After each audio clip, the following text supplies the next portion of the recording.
नमस्कार, आप देख रहे हैं एमडी न्यूज। आपके साथ मैं हूं पूजा परमार। शुरुआत करते हैं स्पेशल बुलेटिन की। रक्षा मंत्री राजनाथ सिंह ने अपने अमेरिकी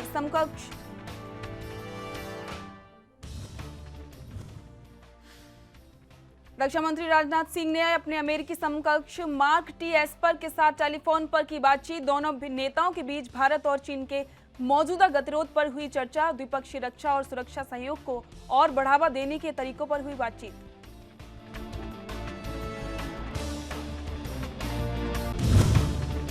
कोरोना के बढ़ते मामलों के बीच उत्तर प्रदेश में शुक्रवार रात 10 बजे से एक बार फिर 13 जुलाई की सुबह 5 बजे तक लागू हुआ लॉकडाउन। धार्मिक स्थल, अस्पताल और जरूरी सामान की दुकानें खुली रहेंगी। रेलवे का आवागमन, यूपी राज्य सड़क परिवहन की बसें और घरेलू हवाई सेवाएं पहले की तरह जारी रहेंगी।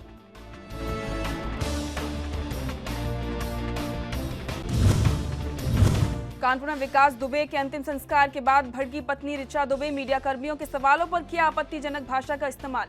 ऋचा ने कहा कि भाग जाओ, जिससे जैसा सुलूक किया है उसको वैसा ही सबक सिखाऊंगी। अगर जरूरत पड़ी तो बंदूक भी उठाऊंगी।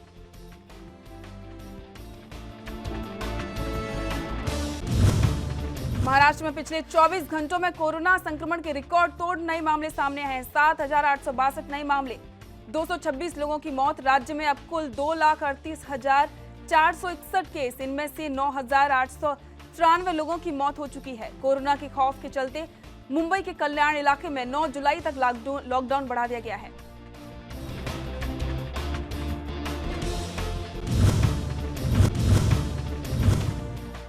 अरुणाचल प्रदेश में पिछले 5 दिनों से जारी बारिश के बीच भूस्खलन की घटनाओं में 7 लोगों की मौत। पापुम पारे जिले में भूस्खलन की घटना में 8 महीने की बच्ची समेत एक परिवार के 4 सदस्य जिंदा दबे। एक लापता युवक की तलाश जारी।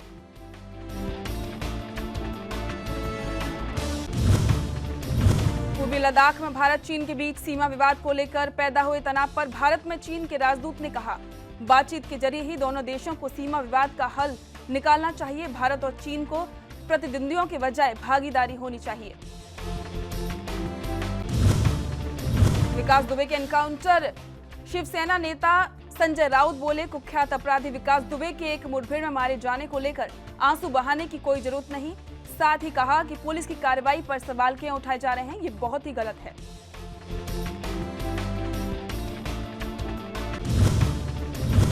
मध्य प्रदेश की पूर्व मुख्यमंत्री और केंद्रीय मंत्री रही उमा भारती ने विकास दुबे को मारे जाने पर उत्तर प्रदेश के सीएम योगी आदित्यनाथ और यूपी पुलिस को बधाई दी। वहीं मध्य प्रदेश के सीएम शिवराज सिंह और गृह मंत्री नरोत्तम मिश्रा पर सवाल उठाए। भारती ने कहा, विकास दुबे उज्जैन तक कैसे पहुंचा। हरियाणा में अंबाला के कालका चौक स्थित पूजा कॉम्प्लेक्स से 20 से अधिक कोरोना संक्रमित मिलने से प्रशासन ने पुरानी कपड़ा मार्केट को 2 दिन के लिए बंद किया। पुरानी कपड़ा मार्केट में दुकानदारों ने जमकर बवाल काटा। साथ ही दुकानदारों ने प्रशासन पर भेदभाव करने का आरोप भी लगाया और कई सवाल प्रशासन से पूछे।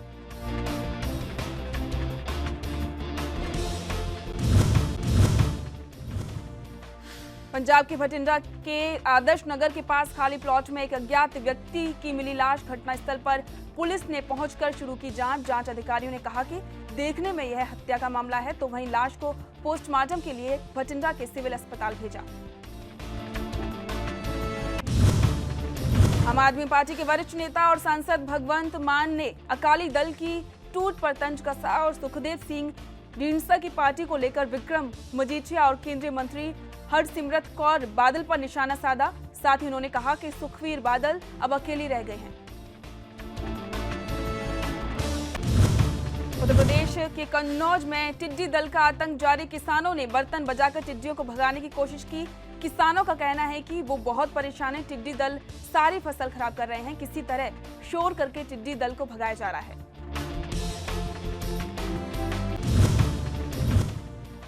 कोरोना को लेकर साइबर सिटी गुरुग्राम का रिकवरी रेट सबसे बेहतर। जिला प्रशासन की ओर से साझा किए आंकड़ों में 10 दिन पहले जो रिकवरी रेट 73% था, वो बढ़कर अब 84% हो गया है, जो कि हरियाणा के साथ ही दिल्ली एनसीआर में भी सबसे अधिक है। Council for the Indian school certificate examination के आईएससी बोर्ड के 12वीं और आईसीएसई बोर्ड के 10वीं के नतीजे जारी। 10वीं और 12वीं दोनों की ही परीक्षाओं में लड़कों ने लड़कियों की तुलना में मारीबाजी आईसीएसई यानी 10वीं के रिजल्ट में जहां 45.81% लड़कियां पास हुई तो वहीं लड़कों का पास प्रतिशत 54.19% रहा। सुप्रीम कोर्ट ने जंगली पशुओं को भगाने के लिए बर्बर तरीकों को गैर कानूनी और असंवैधानिक बताते हुए इन पर रोक के लिए दायर याचिका पर केंद्र और 13 राज्यों को जारी किया नोटिस। प्रधान न्यायाधीश एस.ए. बोबड़े ने वीडियो कॉन्फ्रेंसिंग के जरिए मामले की सुनवाई के दौरान केंद्र और केरल समेत 13 राज्यों को नोटिस जारी कर जवाब मांगा।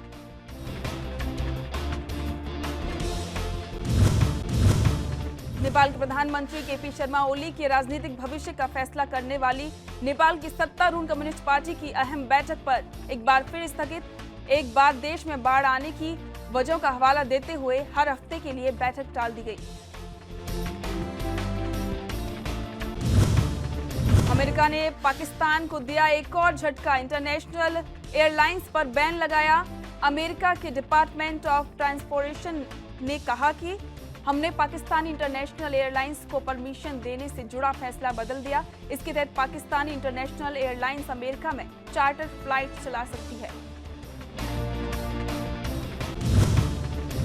विकास दुबे एनकाउंटर मामले को लेकर कांग्रेस नेता राहुल गांधी का ट्वीट। अपने ट्वीट में एक शेर लिखा है, कई जवाबों से अच्छी है खामोशी, उसकी न जाने कितने सवालों की आबरू रख ली। बता दें कि कई विपक्षी नेता आरोप लगा रहे हैं कि विकास दुबे का एनकाउंटर उसकी मदद कर रहे लोगों को बचाने के लिए किया गया। बंगाल के पिछले 24 घंटे में कोविड-19 के रिकॉर्ड तोड़ मामले सामने आए हैं। पश्चिम बंगाल में एक साथ 1088 मामले सामने आए हैं। 27 लोगों की कोरोना के चलते मौत हुई है। वहीं कोलकाता हाईकोर्ट में कोरोना पॉजिटिव मिलने के बाद हाईकोर्ट को सील कर दिया गया है। विश्व स्वास्थ्य संगठन के 2 विशेषज्ञ कोविड-19 वैश्विक महामारी की उत्पत्ति का पता लगाने के लिए एक बड़े अभियान के तहत चीन की राजधानी बीजिंग में 2 दिन बिताएंगे। संयुक्त राष्ट्र ने एक बयान में कहा कि एक पशु स्वास्थ्य विशेषज्ञ और एक महामारी विज्ञानी अपनी यात्रा के दौरान भविष्य के अभियान के लिए काम करेंगे। हिमाचल के सीएम जयराम ठाकुर ने बताया, 2.5 साल में विभिन्न आवास योजनाओं के अंतर्गत राज्य में 10,000 घरों का निर्माण कराया, जहां प्रत्येक लाभार्थी को घर निर्माण के लिए 1,50,000 रुपए दिए गए हैं। जयराम ठाकुर ने कहा कि अपना घर होना हर व्यक्ति का सपना होता है और प्रदेश सरकार जरूरतमंदों को वित्तीय सहायता दे रही है। हरियाणा के मेवात में जिला शिक्षा अधिकारी अनूप सिंह जाखड़ ने की शिक्षा दूत योजना की शुरुआत। मेवात के पढ़े लिखे युवा गली मोहल्ले में जाकर बच्चों को शिक्षित करने का काम करेंगे। इस योजना को इसी माह लगभग 50 गांवों में शुरू किया जाएगा। महाराष्ट्र में कोरोना संकट के बीच शर्मसार करने वाले तस्वीर 7 किलोमीटर की दूरी के लिए मांगे 8,000 रुपए। एम्बुलेंस के मालिक पर दर्ज किया नया मुकदमा। मोबाइल क्लिनिक की जगह एम्बुलेंस बनाकर चलाया जा रहा था आरोपी, जिसकी शिकायत मोटर वाहन निरीक्षण के तरफ से की गई थी। बिहार के पटना एम्स को कोविड-19 के इलाज के लिए डेडिकेट अस्पताल चिन्हित किया गया। बिहार स्वास्थ्य विभाग के अपर सचिव कौशल किशोर ने बताया कि कोरोना पॉजिटिव के इलाज के लेकर पटना एम्स के मेडिकल सुप्रिंटेंडेंट द्वारा स्वास्थ्य विभाग को यह प्रस्ताव दिया गया था।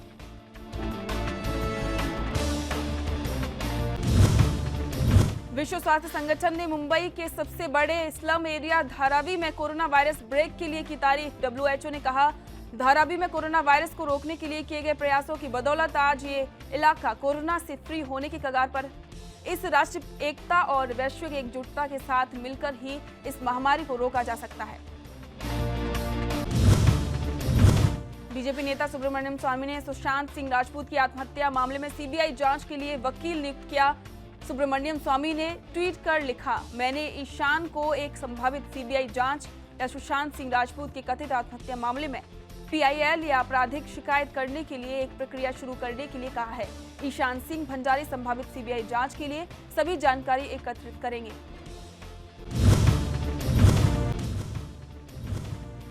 कोरोना संक्रमण के बीच वैक्सीन पर असमंजस। देश में कोरोना वैक्सीन के ह्यूमन ट्रायल का काम शुरू है। ऐसे भी उम्मीद जताई जा रही है कि 15 अगस्त से पहले कोरोना का टीका उपलब्ध होना शुरू हो जाएगा। लेकिन संसदीय समिति को दी गई एक जानकारी की माने तो 2021 से पहले कोरोना का टीका संभव नहीं है।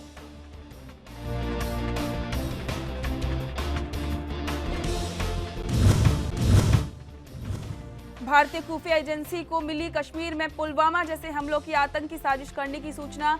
इस बार बारामूला श्रीनगर हाईवे पर सुरक्षा बलों का निशाना बनाते हुए फियादीन हमले की आशंका है। बारामूला से एक कार चोरी होने के बाद उत्तरी केंद्रीय कश्मीर हाई अलर्ट पर है। इस चोरी हुई सिल्वर ऑल्टो कार का नंबर JK05F4911 है। देश की राजधानी दिल्ली में देर रात बारिश होने से मिली गर्मी से राहत। वहीं उत्तर प्रदेश के पूर्वी इलाकों हरियाणा और बिहार में अगले 2-3 दिन तक बारिश होने की संभावना। मौसम विभाग ने पूर्वी उत्तर प्रदेश के विभिन्न इलाकों में आंधी के साथ तेज बारिश का अनुमान जताया है। इसके अलावा हरियाणा, बिहार, उत्तराखंड में भी अगले 24 घंटों के दौरान बारिश होने की उम्मीद है।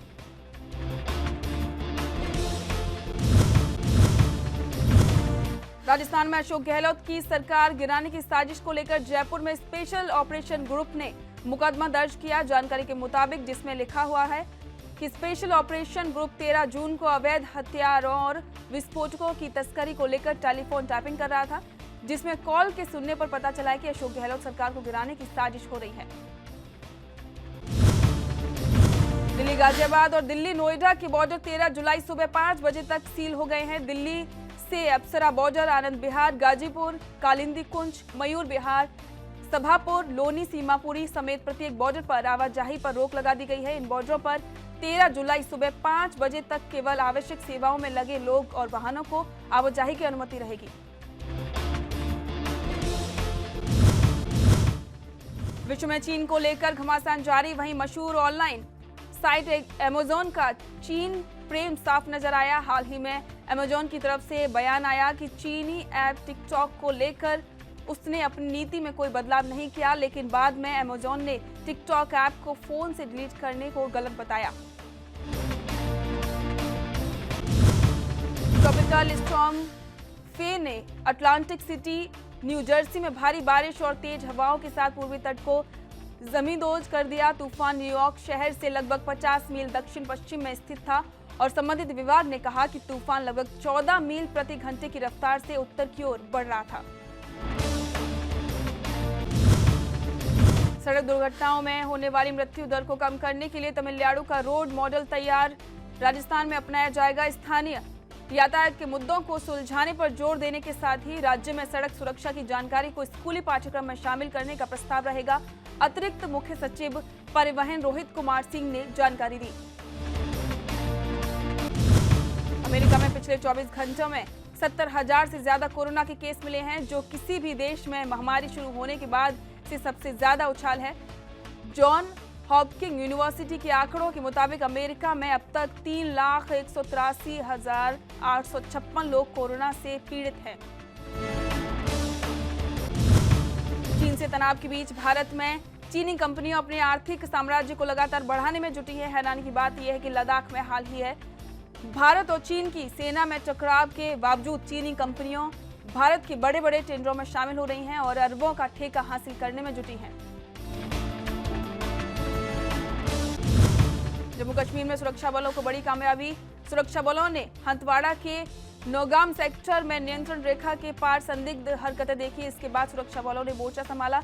इस दौरान घुसपैठ कर रहे 2 आतंकियों को मार गिराया। मारे गए आतंकियों के पास से 2 AK-47 और अन्य आपत्तिजनक वस्तुएं बरामद हुई हैं। अमेरिकी राष्ट्रपति ट्रंप ने रोजर स्टोन की सजा कम करने को कहा। व्हाइट हाउस ने रूस के साथ मिलीभगत को नकारा। वहीं व्हाइट हाउस ने कहा रूस के साथ ट्रंप अभियान या ट्रंप प्रशासन के बीच कभी कोई मिलीभगत नहीं थी। इस तरह की मिलीभगत 2016 के चुनाव के परिणाम को स्वीकार करने में असमर्थ पक्षपातियों की एक कल्पना के अलावा कुछ भी नहीं है।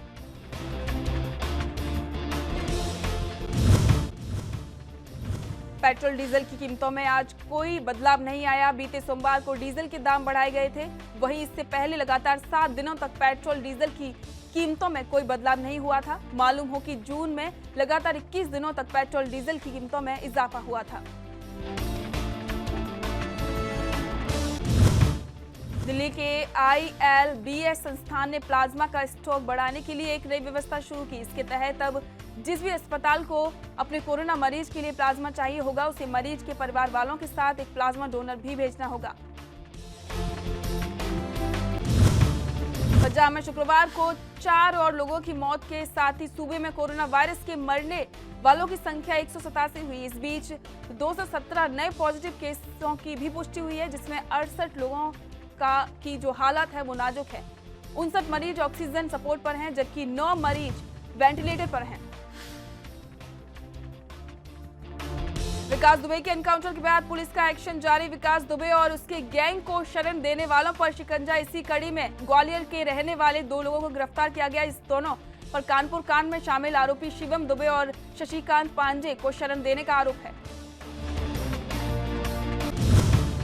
राजस्थान में कांग्रेस के करीब 2 दर्जन विधायकों का बीजेपी पर आरोप। बीजेपी राज्य की अशोक गहलोत सरकार को गिराने की साजिश रच रही है। विधायकों का आरोप है कि बीजेपी के शीर्षस्थ लोग इस षड्यंत्र में शामिल हैं, जो कांग्रेस के विधायकों और समर्थकों, विधायक और अन्य से संपर्क कर उन्हें तरह तरह के प्रलोभन देकर गुमराह करने की कोशिश कर रहे हैं।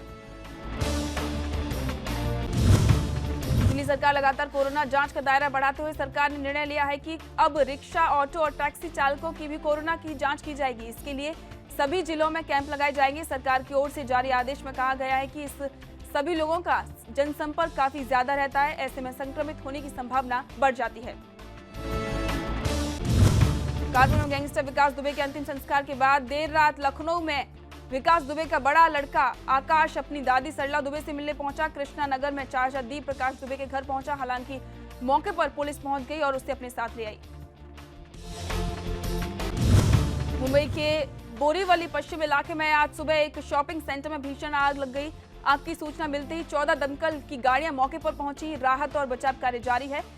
ये लेवल 4 की आग बताई जा रही है। मिली जानकारी के अनुसार अब तक किसी के हताहत होने की कोई खबर नहीं है। आग रात करीब 3 बजे लगी थी। कोरोना वायरस संकट के बीच ओडिशा सरकार के राजस्व संग्रह में चालू वित्त वर्ष की पहली तिमाही के दौरान लगभग 22.94% की कमी। राज्य वित्त विभाग के प्रधान सचिव अशोक मीणा ने मुख्य सचिव A.K. त्रिपाठी की अध्यक्षता में आयोजित सचिवों की बैठक में ये जानकारी दी। अभिनेता इरफान की याद में पत्नी ने किया पोस्ट। तस्वीर के कैप्शन में सुप्पा ने लिखा, ये उन यादगार दिनों में से एक है जो हमने नॉर्थ बंगाल में बिताए थे। मैं दुआ करती थी कि मैं एक दिन नदी के पास रहूं। नॉर्थ बंगाल में बचपन की यादें। प्रभास के फैंस का इंतजार आखिरकार खत्म। बाहुबली फेम एक्टर ने अपनी अपकमिंग फिल्म राधे श्याम के टाइटल और लुक का पोस्टर का खुलासा किया है। पोस्टर में जहां प्रभास सूटेड बुलेट लुक में हैंडसम दिख रहे हैं, वहीं रेड गाउन में पूजा हेगड़े ग्लैमरस लग रही हैं। सुशांत सिंह राजपूत की आखिरी फिल्म दिल बेचारा का ट्रेलर रिलीज होने के बाद उनकी फिल्म का पहला गाना रिलीज होते ही सोशल मीडिया पर छाया। इसका म्यूजिक A.R. रहमान ने तैयार किया है और इसकी कोरियोग्राफी फराह खान ने की है।